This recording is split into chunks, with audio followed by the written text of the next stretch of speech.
Understand about type of international business environment. तो पहले हम समझ लेते हैं कि ये इन्वायरमेंट होता क्या है। Just like A for a living life, जैसे हमारी लाइफ है उसके लिए हमें किन किन चीज़ों की बेसिक ज़रूरत है हमारे आसपास की, वो ही हमारा इन्वायरमेंट है। जैसे हमें फ्रेश एयर चाहिए, खाना चाहिए, कपड़े चाहिए, मकान चाहिए। ओके, तो इसी प्रकार से एक इन्वायरमेंट होता है एक कंपनी का, एक बिज़नेस का इन्वायरमेंट होता है। उस कंपनी के बिज़नेस के इन्वायरमेंट के लिए उसको किन किन चीज़ों की ज़रूरत होती है, यही उसका इन्वायरमेंट होता है।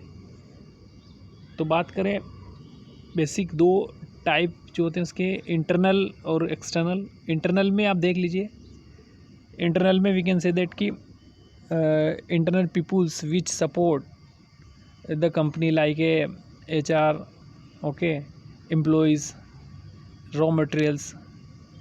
ओके, ये जो चीज़ें हैं जो कंपनी के अंदर रॉ मटेरियल्स है और आपका एम्प्लॉयज़ हैं, ठीक है, रॉ मटेरियल सप्लाई है। ओके, इसके अलावा आपके नेचुरल रिसोर्सेज जैसे वाटर सप्लाई, इलेक्ट्रिसिटी हो गया, ये सारी चीज़ें जो कि इंटरनल में आप सपोर्ट करती है कंपनी को चलाने में, प्रोडक्शन करने में, मैन्युफैक्चरिंग में। ये सारे इंटरनल एनवायरनमेंट है, ठीक है। ये कंट्रोलेबल होते हैं, जैसे कि इंटरनल एनवायरनमेंट को हम कंट्रोल कर सकते हैं, ठीक है। किस प्रकार से, जैसे कि आपके कंपनी में ज़्यादा प्रॉफिट नहीं हो रहा है तो हम एम्प्लॉयज़ पे प्रमोशन नहीं करेंगे, सैलरी हाइक नहीं करेंगे। इसके अलावा दूसरी चीज़ कंट्रोलेबल क्या होगी इसमें, रॉ मटेरियल्स पे, रॉ मटेरियल की जो है सप्लाई है उसके लिए किसी और सप्लायर को ट्राई करेंगे अगर प्राइस लो दे रहा है तो, इस प्रकार से, ठीक है। और इलेक्ट्रिसिटी से, इलेक्ट्रिसिटी सेविंग करके, वाटर कंजप्शन सेविंग करके, इस टाइप से हम कंट्रोल कर सकते हैं इंटरनल इन्वायरमेंट को किसी कंपनी के। बात करें एक्सटर्नल इन्वायरमेंट की, तो ये डिपेंड करता है अदर पीपल्स पे, ये कंपनी के पीपल्स पे डिपेंड करता है। ये एक इंफ्रास्ट्रक्चर से फैसिलिटीज़ होती है जो कि कंपनी को चलाने में फैसिलिटी प्रोवाइड करती है। जैसे आपकी बैंकिंग सिस्टम हो गया, फाइनेंशियल सिस्टम हो गया, इंस्टीट्यूशंस हो गया।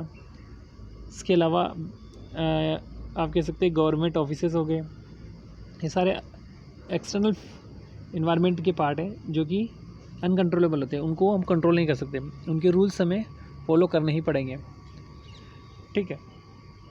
ये सारी चीज़ें हमें ध्यान रखनी, इंटरनल और एक्सटर्नल। तो आज हम बात करेंगे किसी कंपनी के इन्वायरमेंट के बारे में। तो आज हम पढ़ेंगे इकोनॉमिक इन्वायरमेंट, ठीक है। वैसे तो कई सारे इन्वायरमेंट होते हैं बट इकोनॉमिक इन्वायरमेंट के बारे में हम पढ़ेंगे,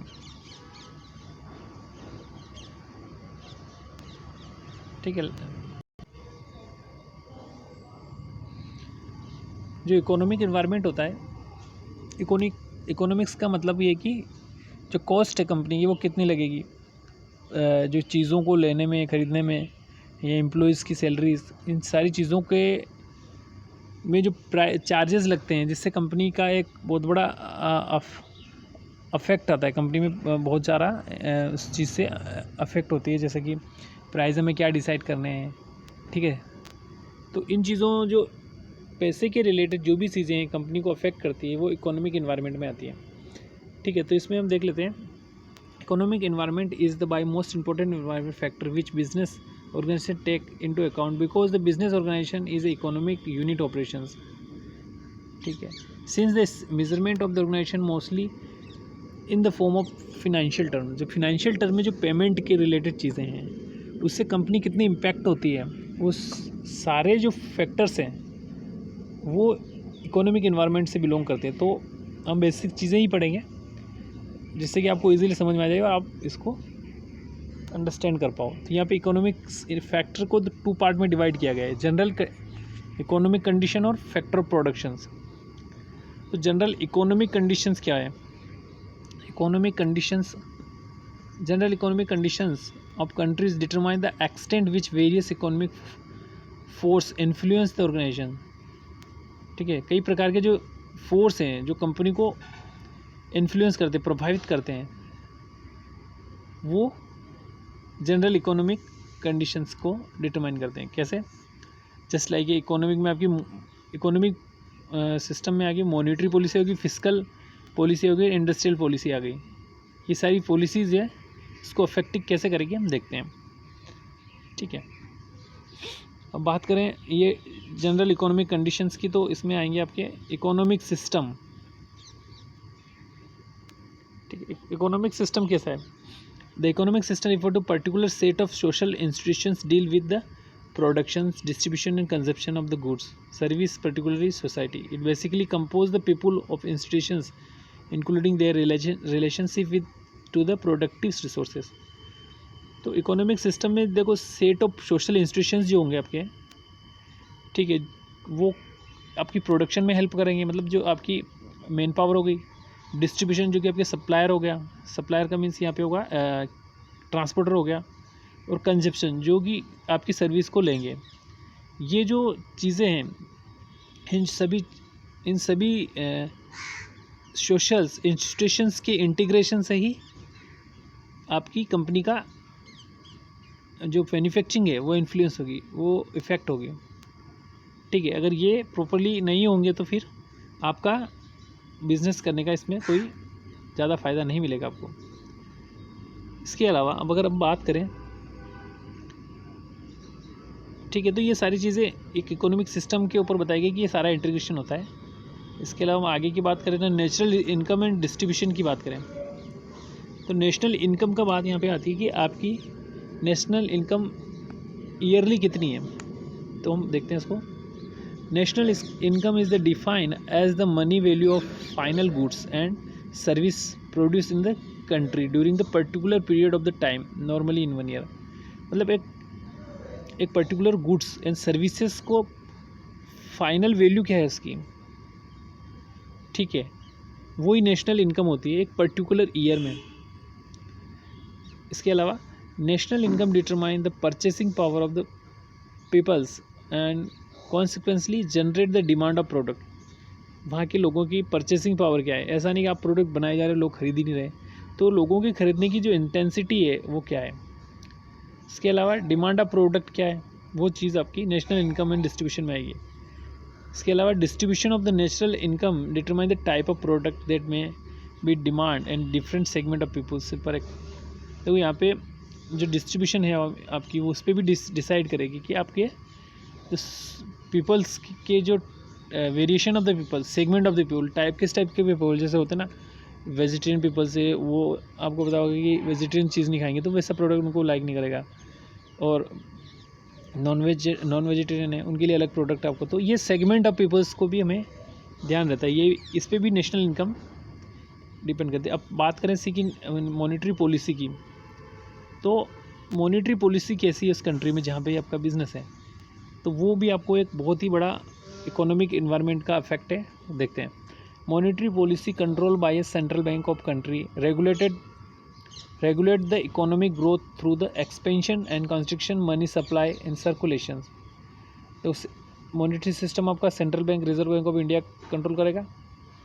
तो वो क्या करती है, सप्लाई करेगी मनी की। जब मनी की डिमांड बढ़े, ओके, एक्सपेंशंस, कॉन्ट्रिक्शन में सप्लाई करेगी और एक्सपेंशन में इसको मतलब सप्लाई नहीं करेगी। ठीक है, सप्लाई डिपेंड करता है आपका, जैसे लोन देना, सस्ते लोन देंगे तो लोग लोन लेने लगे, पैसे लोगों के हाथ में आएंगे तो फिर वो इन्वेस्ट करेंगे, इस टाइप से। तो यहाँ पे ये सप्लाई को कंट्रोल कौन करेगा, रिजर्व बैंक ऑफ इंडिया। ठीक है, ये पूरी मॉनेटरी पॉलिसी को कंट्रोल करता है, जिसका ऑब्जेक्टिव है वो है finance to industries, particular private sector. लोग जो इंडस्ट्रीज़ है उसको पैसे देना, फिनांस प्रोवाइड करना कि आप बिज़नेस खोलो, आप ये करो, हम पैसे दे रहे हैं आपको। पर्टिकुलर प्राइवेट सेक्टर में ज़्यादा करती है। ठीक है, और क्या करेगी, यही है कि सप्लाई, यही इसी को कहते हैं मनी ऑफ सप्लाई। ठीक है, दूसरा है control the inflationary prices in the economy. ठीक है, महंगाई का जो प्रेशर उसको कंट्रोल करना। जो डिमांड है गुड्स की, ठीक है, अगर वो कम हो जाएगी तो उसकी वैल्यू डिक्रीज़ हो जाएगी, और जैसे डिमांड बढ़ेगी तो वैल्यू इंक्रीज़ हो जाएगी। तो ये जब इन्फ्लेशन आता है तो ये बैंक्स मनी के सप्लाई को इन्हेंस करती है to generate and maintain the high employment. High employment कैसे करेगी? जब लोगों को पैसे देगी, कंपनियां खुलेगी, लोगों को जॉब्स मिलेगी। अब बात करें फिस्कल पॉलिसी। फिस्कल पॉलिसी से यहाँ पे बात है कि जो फिस्कल का मतलब ये होता है कि आपका राजकोष बोलते हैं जिसको, मतलब देश का खजाना होता है, जिसमें लोग सब पैसा टैक्स दे दे के उसको भरते हैं, फिर गवर्नमेंट उसको देश में सड़कें, स्कूल, हॉस्पिटल बनाने में यूज़ करती है। तो वो उसको कैसे, ये भी एक इम्पोर्टेंट फैक्टर होता है। जब आप कोई बिज़नेस कर रहे हो तो आपको टैक्स का वहाँ पे ध्यान देना है। टैक्स दोगे तभी आपकी कंपनी उस कंट्री में चल पाएगी। आप टैक्स नहीं दोगे तो आप वहाँ पे खोल भी नहीं पाओगे कंपनी को। तो इसको हम पढ़ते हैं। Fiscal policy deal with the tax structure of and government expenditure. Government के जो खर्चे हैं और टैक्स स्ट्रक्चर क्या है उसमें डील करती है fiscal policy. The generally the fiscal policies adopt for, किस लिए अडॉप्ट की जाती है, क्यों होती है? Mobilising maximum possible resources. Okay, जो मैक्सिमम रिसोर्सेज हैं, जो मैक्सिमम पॉसिबल रिसोर्स है उनको मोबिलाइज करना, उनको यूज़ करना। Optimum allocations of resources and attend rapid growth. Allocation of resources को यूज़ करना, ठीक है, ये सारी फिस्कल में आती। तो इसका मेन चीज़ हमें समझने का ये है कि आपका ये इफ़ेक्ट कैसे करेगी। आपके का जो इसका मेन कॉन्सेप्ट है वो tax structure and government expenditures पे हमें ध्यान देना है। जो भी गवर्नमेंट के चार्जेस होंगे, मतलब जो भी टैक्सेस बनेंगे वो उस पर देना है। बात करें, अब ये तो हो गए आपके फैक्टर, जनरल कंडीशंस हो गई आपकी, ठीक है, जो हमने पढ़ी ये होगी जनरल इकोनॉमिक कंडीशंस है। अब सेकंड पार्ट में हम पढ़ते हैं थोड़ा सा कि फैक्टर ऑफ प्रोडक्शंस क्या होता है, ठीक है। फैक्टर ऑफ प्रोडक्शन पढ़ेंगे।